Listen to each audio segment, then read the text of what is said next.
अ, आज मैं आप सबका स्वागत करता हूँ फिर से इस वेबिनार और काइंड ऑफ टॉक में। और आज हमारे साथ बहुत स्पेशल गेस्ट हैं डॉक्टर मंतोष कुमार, जो कि हमें ज्वाइन कर रहे हैं यूएसए से। और डॉक्टर मंतोष अभी काम कर रहे हैं न्यूरोबायोलॉजी फील्ड में, और इन्होंने अपनी पीएचडी की हुई है केरला त्रिवेंद्रम से।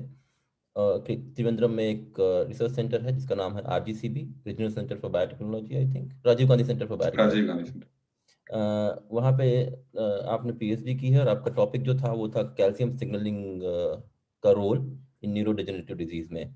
और उसके बाद आपने अपनी पीएचडी खत्म करने के बाद तुरंत पोस्ट डॉक रिसर्चर ज्वाइन किया नेशनल इंस्टीट्यूट ऑफ हेल्थ, जो कि यूएस का काइंड ऑफ टॉप इंस्टीट्यूट में आता है। तो हम लोग आज डॉक्टर मंतोष से बात करने जा रहे हैं। वो कैसे एक छोटे से स्टेट बिहार से यूएसए तक पहुँचे, और उनकी जर्नी, उनका जो ये साइंटिफिक यात्रा थी वो कितनी डिफिकल्ट थी, और वो हमें क्या बता सकते हैं। जो अपकमिंग स्टूडेंट्स हैं वो इस फील्ड में आ रहे हैं, उनके लिए हमें आइडियाज़, और उनके लिए क्या उन्होंने किया जो उन्हें जो इम्पोर्टेंट है इस फील्ड में रहने के लिए। डॉक्टर मंतोष, आपका बहुत बहुत स्वागत है हमारे इस गट बायोम पेज में। और सबसे पहला क्वेश्चन जो है मैं आपसे पूछना चाहूँगा कि आप कैसे पहुँचे। आपने अपने बारे में एक संक्षिप्त विवरण दे दिए हमें कि आपने पीएचडी जब कर रहे थे उसके बाद आपने कैसे सोचा कि आपको पोस्ट डॉक जाना है, और आपने क्या किया उसके लिए। सबसे पहले तो धीरेन्द्र, तुमको बहुत बहुत धन्यवाद। और ये हमारे ख्याल से ये जो तुम कर रहे हो ये बहुत अच्छा इनिशिएटिव है, और खासकर वैसे लोगों के लिए जो इनके पास जो आउटरीच के लिए रिसर्चर्स, स्पेशलिस्ट और ये सब बहुत कम मिल पाते हैं। तो इसके लिए बहुत बहुत धन्यवाद। और जहाँ तक मेरी बात है, मेरा इंटरेस्ट न्यूरो साइंस में पहले से था। ऐसे मेरा बैकग्राउंड केमिस्ट्री से है, लेकिन हम जब एमटेक कर रहे थे coaching university of science and technology Kochi Kerala से, तो सेकेंड ईयर प्रोजेक्ट के टाइम से मेरा इंटरेस्ट न्यूरो साइंस पे आ रहा था, और इसी को परस्यू करना था हमको। ये हमको लग गया कि इसी को परस्यू करना है। तो फिर अब उसके आगे नेक्स्ट क्या होना चाहिए उस समय यही है कि अगर आपको इसमें आगे परस्यू करना है यानी रिसर्च करना है, तो आपको as a PhD researcher join करना होगा कहीं। तो हमने सर्च किया जहाँ भी पोटेंशियल लैब्स हो, जहाँ जहाँ अप्लाई करे, कहा कहाँ से क्या रिस्पॉन्स आया, उसके आधार पे वहीं नियर बाय सिटी था त्रिवेंद्रम, वहाँ एक premier department biotechnology government of India का इंस्टीट्यूट है, Rajiv Gandhi centre for biotechnology. वहाँ हमने लैब ज्वाइन की, मोलिकुलर न्यूरोबायोलॉजी लैब। तो फिर वहाँ मेरा रहे थे कैल्शियम सिग्नलिंग के रोल पे, और कैल्शियम सिग्नलिंग का रोल न्यूरोनल डिसऑर्डर्स पे क्या क्या कैसे कैसे है। तो उसके उसमें बहुत सारे फैक्टर्स होते हैं जिसके कारण न्यूरॉन्स का डेथ, मतलब न्यूरॉन मर जाते हैं। ब्रेन्स में अगर न्यूरॉन मर गया, और हम लोगों को बता देना चाहते हैं कि न्यूरॉन्स रीजनरेट होना बहुत डिफिकल्ट होता है। तो एक बार न्यूरॉन मर जाता है, उसका प्रॉब्लम हो जाता है। तो पीएचडी के टाइम में हम उस एस्पेक्ट पे रिसर्च कर रहे थे। मेरा टॉपिक था, थीसिस का, targeting calcium signalling for neuro protection. तो क्या किस तरीके से न्यूरॉन्स के डेथ को प्रोटेक्ट कर पाए, यानी न्यूरो प्रोटेक्शन। उसके बाद थीसिस सबमिट करने के बाद इसी फील्ड में हमको आगे जाना था, तो इसलिए फिर से सिलसिला चालू हो गया कि कौन सा प्रोस्पेक्टिव लैब्स हो जहाँ पे अप्लाई करें जो हमारे फ्यूचर के लिए बहुत कंड्यूसिव हो, तो जहाँ हमारा फ्यूचर सिक्योर हो, मतलब अच्छा रहे, जिस हमारा इंटरेस्ट भी सिक्योर हो, हमारा फ्यूचर भी सिक्योर हो। तो बहुत सारी जगह अप्लाई किए, और बहुत सारी जगह से रिस्पांस भी आया, और based on the reply and हमारा इंटरेस्ट हमने एनआईएच चुना, और फिर यहाँ आके ज्वाइन किया लैब। तो यही है जर्नी तो मतलब एज ए पीएचडी रिसर्चर सभी बोलेंगे डिफिकल्टी है। कोई ऐसा पीएचडी रिसर्चर नहीं है जो बोलेंगे कि हमारा जर्नी बहुत ही स्मूथ था, बट मेरे लिए बहुत सारा पर्सनल एस्पेक्ट्स भी था जिसके कारण ये बहुत ही इम्पोर्टेंट था मेरे लिए। तो अप्स डाउन्स होता है सभी के साथ, लेकिन अगर जो भी लोग जो जो इस चैनल को देखने वाले हैं उनको यही बोलना चाहेंगे कि अप्स डाउन्स तो होते रहेगा लाइफ में, लेकिन तुम मतलब आप अगर हमारा फोकस किसी चीज पे है, उस पे अगर कंटिन्यू करें तो वो जगह पे पहुंच जाएंगे जहाँ पहुंचना है। तो यही है मेरा पीएचडी और अभी तक के रिसर्च का जर्नी यही है। हाँ, आप सही बोल रहे थे कि लेकिन जब आपने जब एमटेक खत्म किया अपना, अब जब मास्टर्स कर रहे थे तो उसके बाद आपको एग्जाम देने पड़े होंगे, आपने एग्जाम क्वालिफाई किया, फिर आपको आरजीसीबी में मिला था। तो आपने कौन से एग्जाम थे जो क्वालिफाई किए फिर आपको पीएचडी मिला? हाँ, तो जैसे हम तो यही बोलना चाहेंगे जो भी हमारे जूनियर्स और जो भी बच्चे हैं अभी, उनको बोलेंगे कि आप जितना भी पॉसिबल हो, जितना से जितना एग्जाम्स, कॉम्पिटिटिव एग्जाम दे सके वो दीजिए। हमने मतलब जितना भी था सभी का एंट्रेंस एग्जाम दिए थे, सीएसआईआर, गेट, स्टेट यूनिवर्सिटीज, मतलब बहुत सारा सब कुछ का एग्जाम दिए। बहुत सारे में सिलेक्शन भी हुआ, कुछ में नहीं भी हुआ, टीएफआर दिए, आईएससी दिए, मतलब आईसीएमआर दिए, मतलब जितना देना था सब दिए। कुछ में हुआ, कुछ में नहीं हुआ, लेकिन at least after you complete your post graduation, hmm. अगर आप अपना पोस्ट ग्रेजुएशन कंप्लीट करने के बाद कम से कम एक सिक्योर स्टेज में आ जाएंगे, अगर आपके पास कोई फेलोशिप आ गया या कोई एग्जाम क्वालिफाई कर गया, उसके बाद आपको ऐड भी होगा आपके later part of your career, ये ऐड भी होगा आपके सीवी में, जो कि इम्पोर्टेंट है। हम्म। तो पहला आपको पीएचडी पाने के लिए या तो इंडिया में अब सभी को पता होता है कि आपको शायद सीएसआईआर या जेआरएफ के लिए करना होता है। अब्रॉड में वो जरूरत नहीं है, जब आप अब्रॉड आते हैं पीएचडी करने के लिए तो आपको शायद क्या ये एग्ज़ाम्स नहीं देने पड़ते, इम्पोर्टेंट भी नहीं होते क्योंकि ये लोकल एग्ज़ाम इंडियन एग्ज़ाम्स हैं। तो आपने फिर पीएचडी की, आपको पीएचडी में कितना टाइम लगा लगभग आरजीसीबी में? पीएचडी में लगभग 6 साल लग गया, पीएचडी में लगभग 6 साल मतलब लगे। 6 साल। हाँ, तो पीएचडी डिफेंस होते होते 6.5 साल के आसपास से ज्यादा हो गया। हाँ, तो मतलब इंडिया में एक टाइम वो फैक्टर भी है कि आपको एक टाइम फैक्टर माइंड में रखना चाहिए, जो कि अब्रॉड में उतना ज़्यादा नहीं होता, क्योंकि अब्रॉड में आप कुछ कुछ कंट्रीज़ के रूल ऐसे भी हैं कि आप पेपर नहीं पब्लिश होता है फिर भी आपको पीएचडी का डिग्री मिल जाता है। और इंडिया में शायद ऐसे रूल्स नहीं हैं, मुझे मुझे नहीं। ऐसा फ्रीडम नहीं है, इंडिया में नहीं है। हाँ, तो इंडिया में फॉर्चुनेटली अनफॉर्चुनेटली जो कहें, लेकिन नहीं है ऐसा। काफ़ी टाइम लगता है पीएचडी करने में, और फिर लैब पे भी डिपेंड करता है कि आप किस लैब से हैं, बट यूजुअली टाइम लग हम्म। जाता है। अच्छा, पीएचडी कर रहे हैं आप वहाँ से तो बिल्कुल बहुत बिल्कुल। सिलेबस होते हैं। फिर जब आपने पोस्ट डॉक अप्लाई किया, और आपको क्या पोस्ट डॉक आपने एक ही जगह अप्लाई किया या आपने कई जगह अप्लाई नहीं, किया? और अप्लाई जब आप कर रहे थे तो आपके माइंड में क्या था कि आप सीवी को कैसे इम्प्रूव करेंगे, और कैसे आप क्या मोटिवेशन लेकर थे, और क्या सीवी में आपको लगा कि इंपॉर्टेंट फैक्टर्स हैं वो मेंशन करने चाहिए? बिल्कुल। तो जैसे अगर फ्रेश पीएचडी पास आउट हैं, हम तो कहेंगे कि जो अपना थीसिस जिस समय सबमिट कर दिए उसी टाइम से प्रोस्पेक्टिव लैब्स को अप्रोच करना चालू कर देना चाहिए।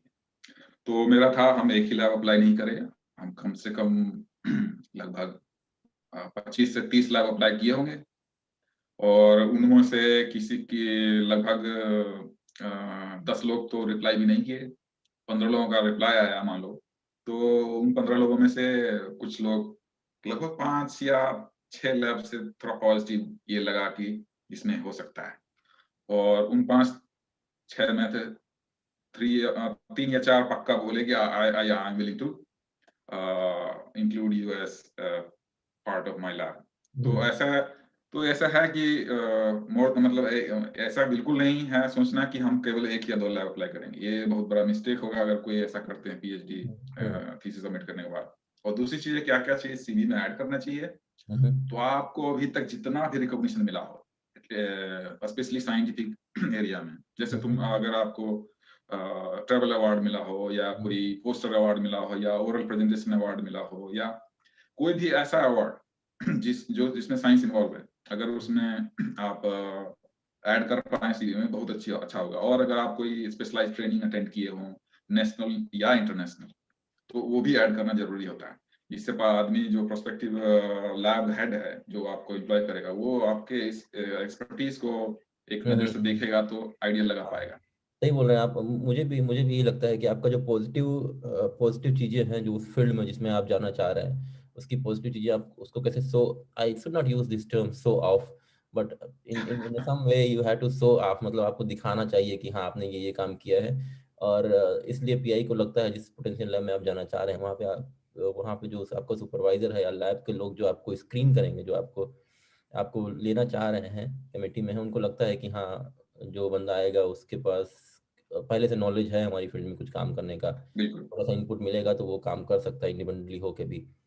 तो मुझे लगता है पोस्ट डॉक लेवल पे ये इंडिपेंडेंट होना भी जरूरी है। पीएचडी लेवल पे उतना ज़्यादा नहीं होता, लेकिन फिर भी एक्सपर्टाइज आपके पास है तो उसको बहुत सही पॉइंट बोल रहे हैं आपकी, उसको आपको सीवी में लिखना चाहिए और बताना हम्म, चाहिए कि हम पेपर हैं या पॉजिटिव जो भी पॉजिटिव चीज़ें लगती हैं आपको लिखना चाहिए। और सीवी, मुझे ये भी लगता है आप शायद एग्री करते होंगे मुझसे कि सीवी को बहुत लंबा नहीं बनाना चाहिए आपको। सीवी बिल्कुल ये 2 या 3 पेज में करके, क्योंकि पीएचडी हाँ आप कर रहे निपटा हैं देना चाहिए। तो पीएचडी अप्लाई कर रहे हैं तो 2 पेज के लिए मुझे लगता है 2 या 3 पेज के लिए इनफ है।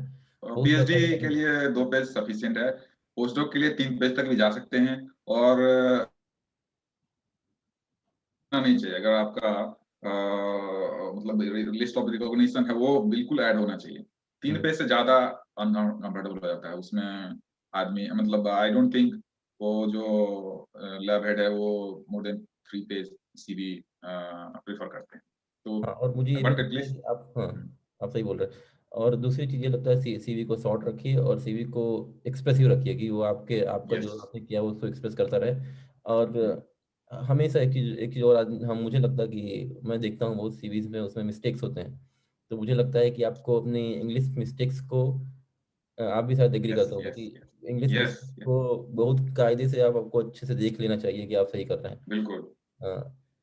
ये जो एक होता है इरिटेशन देता है लोगों को, हम्म। जैसे आप जनरली आपको एसएमएस भी टाइप करते हैं, उसमें थोड़ा टाइप को मार दिए हम्म। तो लगेगा वो क्या बंदा अटेंटिव नहीं हाँ। है। हम्म। तो जो लैब हेड है वो भी मतलब देखता है तुम्हारा सीवी में अगर मिस्टेक है, मतलब अटेंटिव नहीं हो। तो इसलिए कम से कम सीवी तो जहां तक हो सके टाइपिंग मिस्टेक एरर से मतलब हटा होना चाहिए, उसमें नहीं होना चाहिए।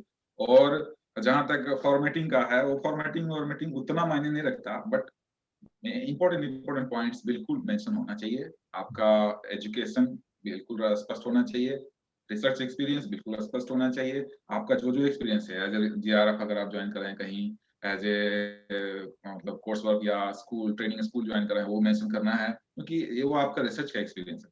हम्म। फिर आप अगर अवार्ड्स ये सब आ रहे हैं वो भी इंक्लूड करिए। हम्म। तो मतलब जो जो इम्पोर्टेंट है वो तो डालना ही डालना है आपका। जैसे कोई नेशनल एग्जाम में रैंक आया है वो भी डालिए। हाँ, ये पॉजिटिव, बिगिनिंग सही बोल स्टेज। रहे हैं आप। यस। बिल्कुल सही बोल रहे हैं, पॉजिटिव चीज़ें डालना चाहिए, सीवी को शॉर्ट हम्म, रखना चाहिए या अपने टाइपोज को देख लेना चाहिए। और हम्म, आप और सीवी को सब फोकस्ड भी रखना चाहिए कि आप मतलब जिस लैब में अप्लाई कर रहे हैं उसको उस यस। लैब वाले को वो लगे कि बिल्कुल बिल्कुल जरूरी आप उस बात, फील्ड में तुम थोड़ा ये सा बिल्कुल नॉलेज जरूरी रखते हैं। बात धीरेन्द्र। यस। हाँ, और फिर, हाँ फिर सीवी के बाद हम लोग आते हैं मोटिवेशन लेटर पे। मोटिवेशन लेटर में मुझे लगता है कि आप इंडिया में अप्लाई, एक सर का कल्चर चलता है, आप सर डियर सर करके लिखते हैं, लेकिन अब्रॉड में ये कल्चर नहीं है। तो मुझे सबसे, सही।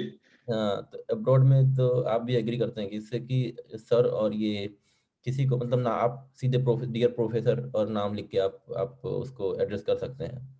और मतलब हम्म। ये चीज़ें नहीं होनी चाहिए। और फिर आप आपका भी एक्सपीरियंस मोटिवेशन लेटर के लिए क्या है, बताएंगे आप?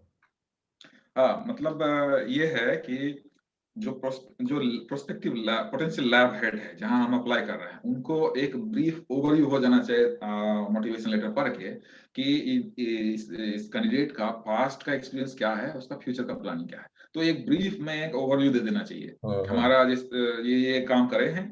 नेक्स्ट में या तो अगर हम स्विच करना चाह रहे हैं वो भी जस्टिफाई करें, अगर हम उस एरिया से स्विच करके दूसरे एरिया में चाह रहे हैं, ट्रांस लेक्शनल स्टडी ये दूसरा मतलब हाँ। हाँ। मल्टी कोलाबोरेटिव स्टडी इस टाइप का कुछ करना चाह रहे हैं तो वो भी जस्टिफाई करेंगे क्योंकि मेरा एक्सपीरियंस इसमें है और आई वांट टू, ये हम चाहते हैं कि इस एरिया में ज्यादा कुछ पोटेंशियल एप्लीकेशन हो सकता है इसलिए जाना चाहते हैं, तो वो भी जस्टिफाई करें। अगर उसी एरिया में आप जा रहे हैं तो आप उस एक सीरीज में जा रहे हैं कि इस अभी तक ये कर रहे थे, I just want to take it forward.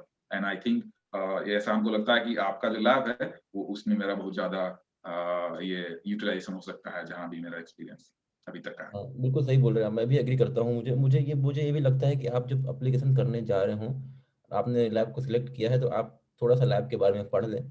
कम से कम एक दो बेसिक पेपर्स जो हैं वो आप लैब के बारे में पढ़ लें, जिससे आपको मोटिवेशन लेटर लिखने में भी इजी होगा। क्योंकि आप मोटिवेशन लेटर मोनोटोनस नहीं होना चाहिए। मोटिवेशन लेटर में आपका पहले आप अपने को डिस्क्राइब करेंगे कि आप क्या हैं, आपने क्या क्या किया है। फर्स्ट सेकंड सेक्शन में अपने पीआई को एड्रेस करके, फिर जब आप लास्ट इंड में जाते हैं तो आपको आपको एक्सप्रेस करना पड़ता है कि आप क्यों लैब ज्वाइन करना चाह रहे हैं। तो जहाँ पे आप लिखते हैं सब, आप लैब क्यों ज्वाइन करना चाह रहे हैं, तो आपने पढ़ा हुआ होता है लैब के बारे में, तो आप उसको सही से डिस्क्राइब कर पाते हो। और आप अपने काम को जो आपने पास्ट में किया है और जो आप फ्यूचर में करना चाह रहे हो, उसको सही से रिलेट करा पाते हो आप। और उससे बिल्कुल सही। ये भी जाता है, जिसको आप अप्लाई कर रहे हो उसको, कि कि आपने जो है, आपको नॉलेज है उस लैब के बारे में, बंदा क्या काम कर रहा है। क्योंकि जहाँ पे मैं अभी काम कर रहा हूँ, वहाँ पे नई लैब है, तो वहाँ पे बहुत से पीआईज को एप्लीकेशन आते हैं।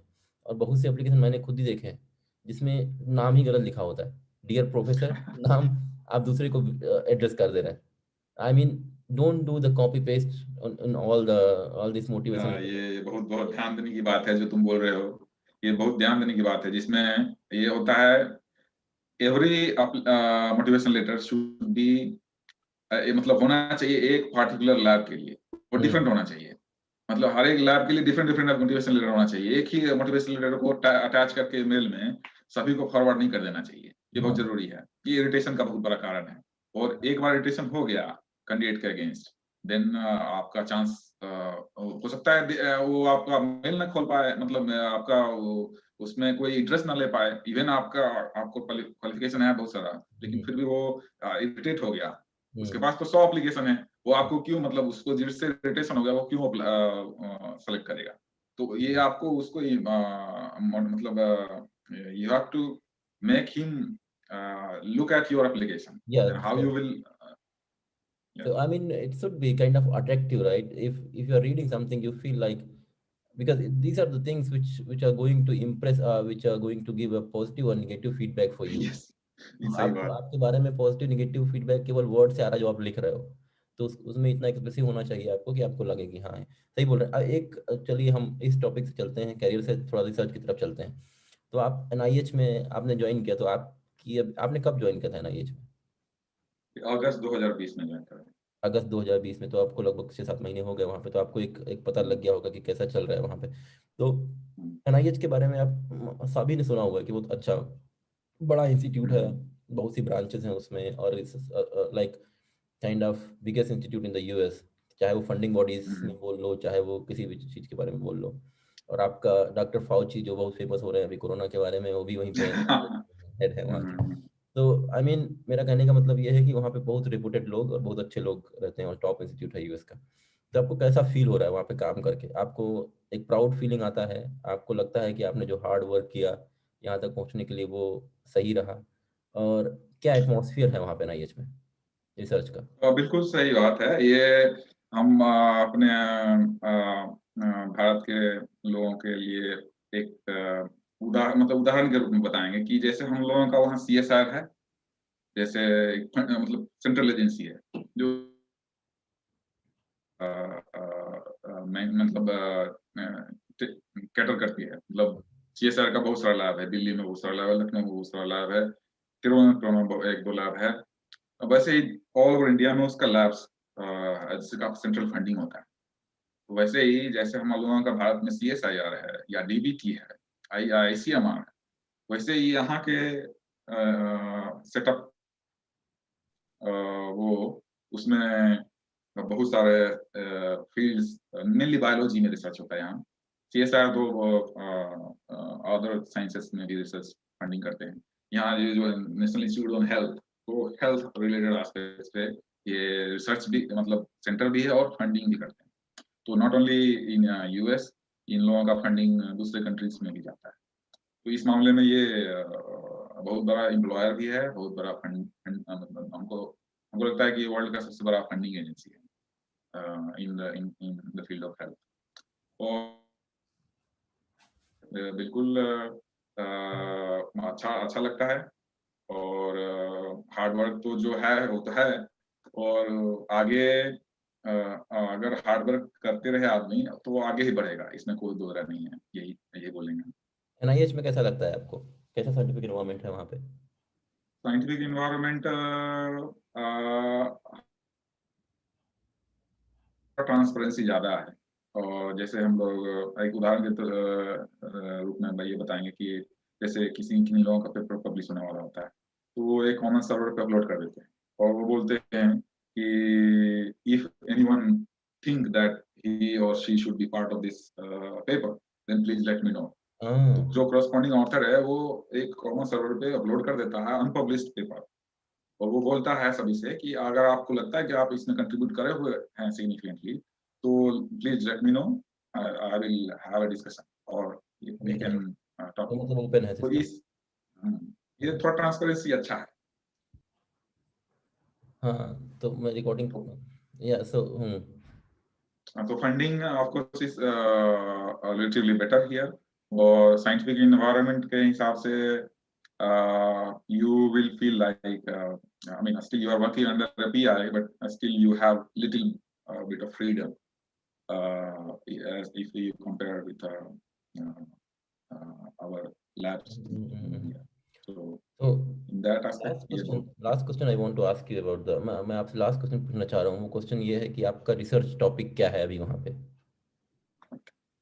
तो हमारा यहाँ मेनली काम है एक टाइप का न्यूरो डिजेनरेटिव बीमारी है, वैसी बीमारी जिसमें कि प्रोग्रेसिवली मतलब निरंतर धीरे धीरे धीरे न्यूरॉन्स का मतलब ब्रेन में जो सेल्स न्यूरॉन्स है उनका डेथ हो जाता है, वो खत्म हो जाते हैं। तो जब वो खत्म हो जाएंगे तो उनसे रिलेटेड जो फंक्शन है वो भी अफेक्टेड होगा। तो वैसे ही एक न्यूरो डिजेनरेटिव डिजीज उसको बोलते हैं, वैसे एक न्यूरो डिजीज है पार्किंसंस डिजीज, इसमें कि ये ओल्ड एज मेनली उसमें होता है। तो कुछ जिसमें मोटर डिसऑर्डर्स होता है, मतलब जिस लोगों को पार्किंसन डिजीज है उनमें मोटर डिफिसिट्स होता है, मतलब मोटर का मतलब ये चलने। मूवमेंट का मतलब है कि हाँ मूवमेंट सही से नहीं हाँ होगा। हाँ, मतलब अब जैसे जो जो आदमी 1 मिनट में मान लो 100 मीटर चल पा रहा था, वो अब 1 मिनट में 20 मीटर चलेगा।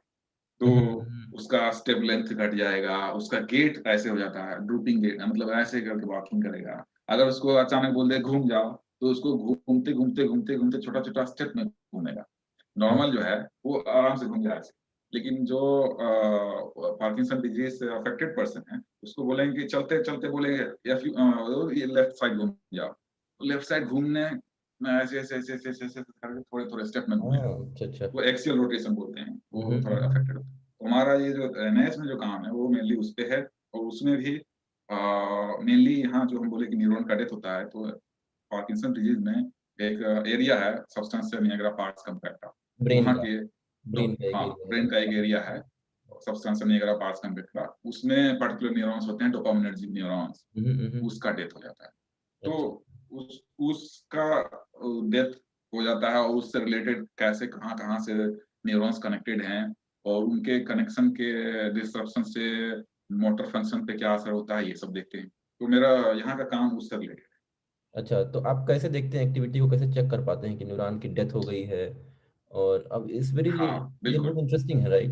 कि आप मतलब यस। न्यूरॉन्स बहुत स्मॉल होते हैं, और न्यूरॉन्स का जो लोग नहीं जानते हैं उनको मैं बता देता हूँ। न्यूरॉन्स क्या करते हैं कि वो एक काइंड ऑफ वायर का काम करते हैं। जैसे आपके घर में जी बल्ब जलाना है, और बल्ब जलाने के लिए एक वायर चाहिए जो कि कनेक्ट करता हो प्लग को बल्ब से, इलेक्ट्रिसिटी सप्लाई करता हो।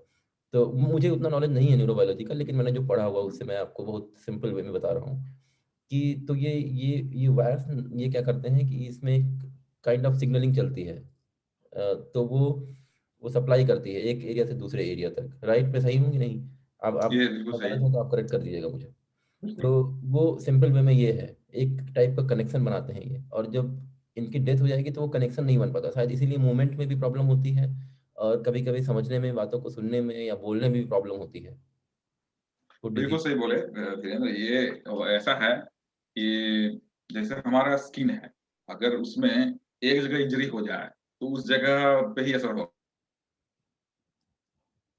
हमारे ब्रेन में न्यूरॉन्स के एक पोर्शन में इंजरी हो गया, चूंकि ये न्यूरॉन्स कनेक्टेड है hundreds and thousands of neurons, एक वन यूनिट कनेक्टेड है हंड्रेड्स ऑफ यूनिट्स और हर एक यूनिट्स का एक दूसरे के बीच में इंफॉर्मेशन एक्सचेंज होते रहता है, ट्रांसमिशन होते रहता है। हमारा ब्रेन दिखने में ये है कि बट ये कंट्रोल कर रहा है हार्ट बीट को भी, ये कंट्रोल कर रहा है मूवमेंट को भी, ये कंट्रोल कर रहा है रेस्पिरेशन को भी, ये कंट्रोल कर रहा है मतलब हम तुमसे बात कर रहे हैं उसको भी। there are different areas which control different functions. So कोई एक चीज, अगर एक न्यूरॉन का भी डेथ हुआ तो अगर स्किन का एक सेल मर गया, उससे एक सेल का ही लॉस होगा, उससे कनेक्टेड सेल्स का लॉस नहीं होगा। बट वन न्यूरॉन अगर मर गया, चूंकि वो कनेक्टेड है 10, 15, 20, 100 न्यूरॉन और से, हाँ, तो नेटवर्क इफेक्ट, ये इसको बोलते हैं नेटवर्क सर्किटरी इफेक्ट। तो नेटवर्क इफेक्ट यही है, सर्किट में से एक चीज, नेटवर्क का क्या बोलते हैं इसको मतलब ये न्यूरल सर्किटरी बोलते हैं, इसे इसे बोलते हैं, मतलब नॉर्मल नेटवर्क। नेटवर्क मतलब सारे कोई मैश में है, अगर उसका एक यूनिट ही प्लग आउट कर दें, तो अगर इसे बोलते हैं ना, हम लोग बचपन में ठीक में पढ़ते थे ना, ये सर्किट बना हुए हैं, या घर में जो पावर फ्यूज लगा सप्लाई हुआ नहीं हो, आएगा वो, हाँ पावर सप्लाई के हाँ, लिए एक एक फ्यूज बार निकाल देते हैं, पावर सप्लाई चला गया लाइट बंद। हाँ। ये है। तो इसलिए इसलिए ज्यादा इंपॉर्टेंट, और दूसरा इसलिए भी इंपॉर्टेंट है क्योंकि ये न्यूरॉन्स का रीजनरेशन बहुत डिफिकल्ट है। तो एक बार मर गया तो मर गया, स्किन सेल रीजनरेट कर सकते हैं, रीजनरेट नहीं होता है। हाँ, और वो रीजनरेट नहीं हो पाता, तो बहुत इसको डिफिकल्ट। ये मतलब कैसे हेल्दी रखते हैं न्यूरॉन्स को, फिर क्या क्या है, कैसे हेल्दी रख सकते हैं हम लोग उसको। हाँ, पहले तो हम ये बताते हैं कि ऐसा हम ये हम लोग जो ये रिसर्च कर रहे हैं उसको देखते, मतलब कैसे रिसर्च करते हैं। तो मतलब उसमें है कि हम लोग मेनली इमेजिंग करते हैं। तो बोले न्यूरॉन्स बहुत छोटे होते हैं, कैसे दिखते हैं, तो उसमें हम लोग जैसे इसको बोलते हैं वायरल मीडिएटेड न्यूरो एनाटॉमिकल हम्म ट्रेसिंग। हम्म। मतलब वायरस को डाल देते हैं जो कि उसमें रिपोर्टर प्रोटीन लगा हुआ है, वो जहां जहां वायरस जाएगा को वो वहां आप देखने के लिए वायरस को डाल देते हैं। वायरस को डालते हाँ तो हैं, वायरस ऐसा वो होता होगा जो जो इन्फेक्ट फैक्टर करता है। जो घातक नहीं है हाँ, शरीर के लिए, जो घातक इन्फेक्ट नहीं है, शरीर बिल्कुल घातक बिल्कुल नहीं बिल्कुल है सही बात, बिल्कुल और घातक नहीं होता है। एटेन्यूएटेड। और उसमें आप और देखते हैं कि उसमें आप कुछ ऐसी काइंड ऑफ कलर डाल देते हैं यस, जिससे आप वो जहाँ जाएगा उसको आप देख देख लेते हो बिल्कुल और बिल्कुल आपको बिल्कुल पता सही है बात। कि वायरस हाँ। अच्छा। तो वही है कि न्यूरॉन्स वो थोड़ा एक्सटेंडेड स्ट्रक्चर होता है। न्यूरॉन्स में एक राउंड सेल का जो देखते हैं इमेज हाँ किताब में, वो नहीं है। न्यूरॉन्स में एक सेल बॉडी है, उसका एक्सॉन बहुत दूर तक जाएगा, कहीं कहीं तो बहुत लंबा पैर के नीचे तक जाता है। तो अच्छा। वो बहुत एक्सटेंडेड स्ट्रक्चर है। तो एक्सॉन का लेंथ के आधार पर डिपेंड करेगा कि न्यूरॉन का कितना बड़ा ये है एरिया। तो अगर हम मान लो वायरस, वायरस इसलिए डालते हैं क्योंकि उसका उनका इनबिल्ट नेचर है वो इन्फेक्शन करना। इन्फेक्शन हम्म करना क्योंकि वो हार्मफुल नहीं है, इन्फेक्शन करेगा भी कोई प्रॉब्लम नहीं होगा। तो कुछ वायरस जिस सेल में जाते हैं उसी के अंदर रह जाते हैं, कुछ वायरस उस सेल से बाहर निकल के नेक्स्ट सेल को भी इन्फेक्ट करते हाँ। हैं। तो depending depending on the nature of our objective, वो वायरस को डालने से उसमें चूंकि कार्ड भी डालते हैं, मान लो जीएफपी डाल डाल दिए हैं, या बहुत सारा ऐसा है, तो उसमें वो जहां जहां जाएगा वो उसका ट्रेसिंग होता जाएगा। तो हम लोग उसको ब्रेन में मतलब होल करके वायरस डाल के उसके बाद उसको सर्जरी सर करके सील कर देते हैं। उसके बाद अगर जिस ये जहां डाले हैं और वहां से किस एरिया में कनेक्टेड है, तो जहां हमारा प्रोपोजिशन है कि वहां कनेक्टेड होगा, वहां एक होल करते हैं। और वहां फिर होल करके अगर मतलब ये तो एक दूसरा टेक्निक बता रहे हैं, उसको बोलते हैं फाइबर फोटोमेट्री, लेकिन हम पहले बता दें कि इमेजिंग कैसे करते हैं। वहाँ जो पहला बार बोले कि वो होल करके डाल देते हैं और स्प्रेड देखते हैं। उसके बाद ब्रेन को डिसेक्ट करके उसको इम्यूनो हाइस्टोकेमिस्ट्री करके उसका इमेज करके देखते हैं। तो एक तरीके का इमेजिंग है। दूसरा हम ये बताया कि दूसरा होल करके उसमें लाइव देखते हैं। उसमें एक लाइव मतलब ऑप्टिक फाइबर डाल देते हैं दूसरे एरिया में। अगर वहां अभी फ्लोरोसेंस होगा, मतलब वो ये यहाँ यहाँ का न्यूरॉन यहाँ के यहाँ न्यूरॉन पर तक भी दिखेगा कनेक्टेड है। वो। हाँ हाँ, तो सही बोल ये रहा हूँ। एक वो अलग कनेक्शन तरीका दिखा है। देगा और ये जो आप एक्सपेरिमेंट कर रहे हैं वो सब एनिमल्स में करते उनके हैं, लिए माउस में हाँ, या मोटर फंक्शन के लिए बहुत सारा बिहेवियरल टेस्ट करते हैं। हाँ या रोटा माउस में रोट, करते होंगे या रैट में करते होंगे। हाँ, माइस में तो करते हैं। यहाँ इस लैब में माइस में फिर करते आप थे, पीएचडी में हम लोग रैट में तो करते आप ये भी फिर मैं लोगों को जनरल वे में बता दे रहा हूँ कि मैं भी थोड़ा सा काम किया हूँ जब मैं ट्रेनिंग किया था, तो उसमें फिर वो करते थे रोटा रॉट टेस्ट करते हैं। हैं। हाँ तो हाँ हाँ, उसमें देखते हैं बिल्कुल। कि तो एक्चुअली में न्यूरोनल डिजीज में होता क्या है कि आपकी ग्रिपिंग कमजोर हो जाती है और आपके न्यूरॉन्स काम नहीं करेंगे तो आप ग्रिप नहीं सही से कर पाओगे, या आप जैसे आप बोल रहे थे आप दौड़ नहीं पाओगे, या फिर आप आपकी मेमोरी लॉस हो जाएगा। तो इसको चेक करने के लिए बहुत से टेस्ट होते हैं न्यूरोबायोलॉजी में। तो एक एक रॉड घूमता रहता है, उसका आप एनिमल को बिठा देते हो, उसकी ग्रिपिंग देखते हो आप, ग्रिप कर पा रहा है सही से कि नहीं कर पा रहा है।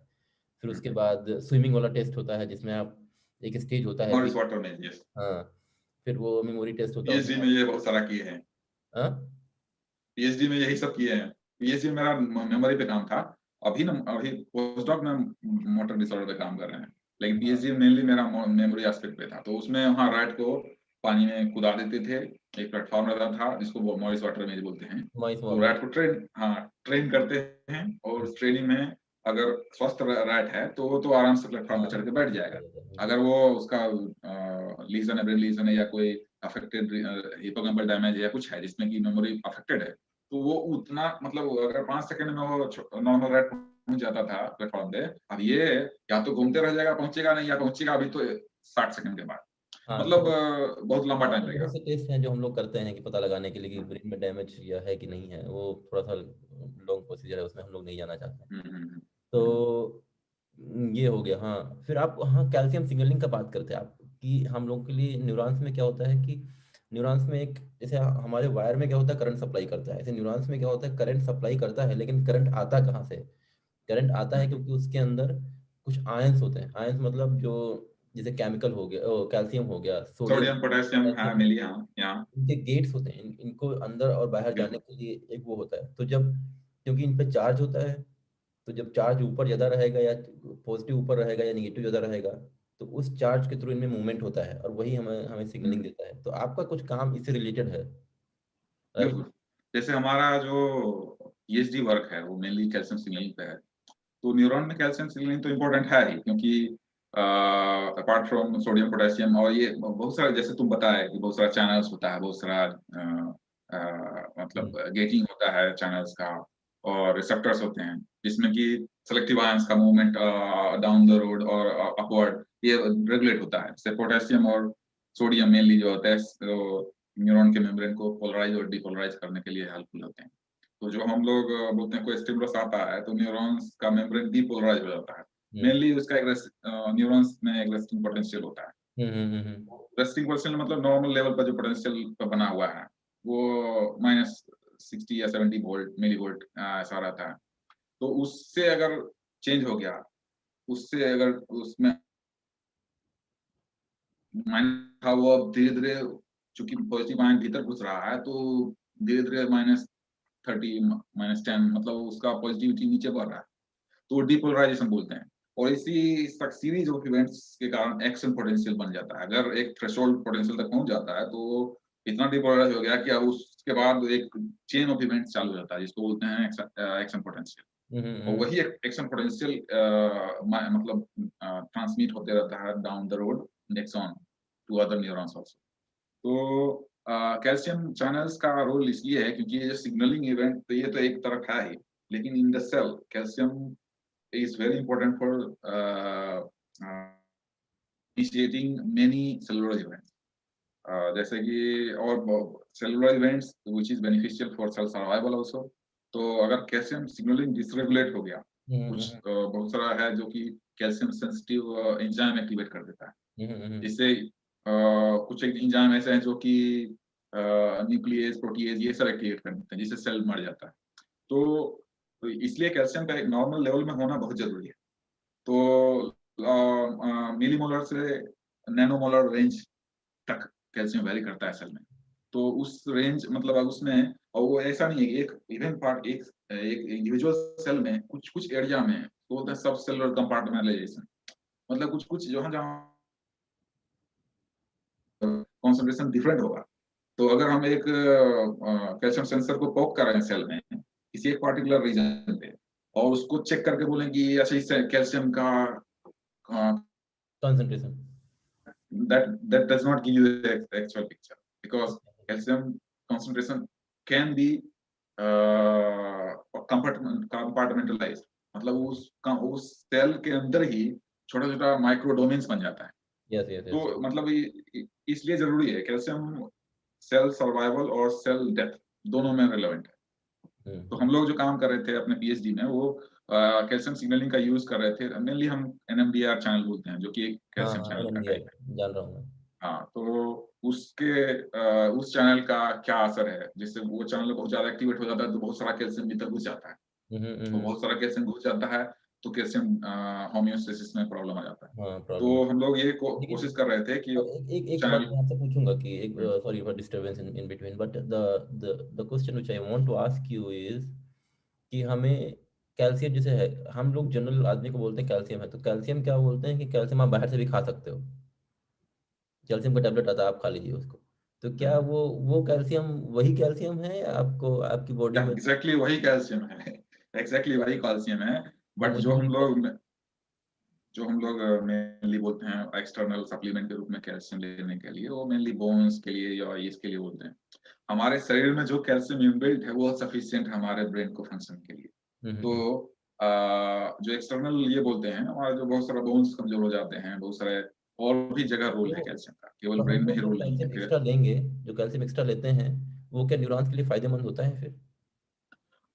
जैसे हम तो बोले कि बफर रेंज होता है, हाँ, अगर from micromolar till millimolar level calcium का एक रेंज है, उस रेंज तक अगर रहेगा तब तक तो सही है। हम्म, उस रेंज से ज्यादा हो गया तो शरीर में एक मैकेनिज्म भी है, उसको बोलते हाँ, हैं होम्योस्टेसिस। सेल सेल में कुछ पंप हैं जो कैल्शियम को भीतर लेते हैं, कुछ पंप हैं जो कैल्शियम को भीतर में भी इकट्ठा करके एंडोसोम बना, मतलब कुछ लेके हाँ, हाँ, उसको हाँ, शरीर से बाहर कर देंगे। रहता रहता कुछ है। पंप उसको निकाल के बाहर फेंकते रहेंगे, कुछ भीतर लेते रहेंगे। तो ये उनका एक बैलेंस बैलेंस बना के चलते रहता रखते है। हैं अगर बॉडी। बैलेंस बिगड़ गया, हाँ, बैलेंस रहना चाहिए जरूरी। अगर बैलेंस बिगड़ गया मतलब कैल्शियम होम्योस्टेसिस में प्रॉब्लम आ गया, मतलब सेल को अब सर्वाइवल में प्रॉब्लम होगा। तो इसलिए जरूरी है रेगुलेटेड कैल्शियम, कैल्शियम रेगुलेशन इसलिए जरूरी है। बिल्कुल बिल्कुल सही बोल रहे हैं, और बिल्कुल उसने, सही बोल रहे हैं आपसे। हाँ, तो बहुत अच्छा आपने बताया हम लोगों को, और बहुत अच्छा लगा। हम लोगों ने दोनों पे बात किया, एक कैरियर पे और उसके बाद रिसर्च पे। और हम लोगों ने ट्राई किया कि हम लोग बहुत डीप में ना जाएं साइंस के, और आप सबको हम्म, समझ में आए। I hope this video is going to help you in many ways. आपको जो भी है वो हमें बताते रहिए, और हम लोग टच में रहेंगे। और मैं कुछ लिंक्स हैं जो कैरियर के लिए, जो सीवी बनाने के लिए, मोटिवेशन के लिए, कुछ आर्टिकल्स हैं जो इम्पोर्टेंट है, वो मैं नीचे कमेंट बॉक्स में डाल दूंगा इस वीडियो के। आप लोग उसे देख सकते हैं, पढ़ सकते हैं, जो हेल्पफुल होगा।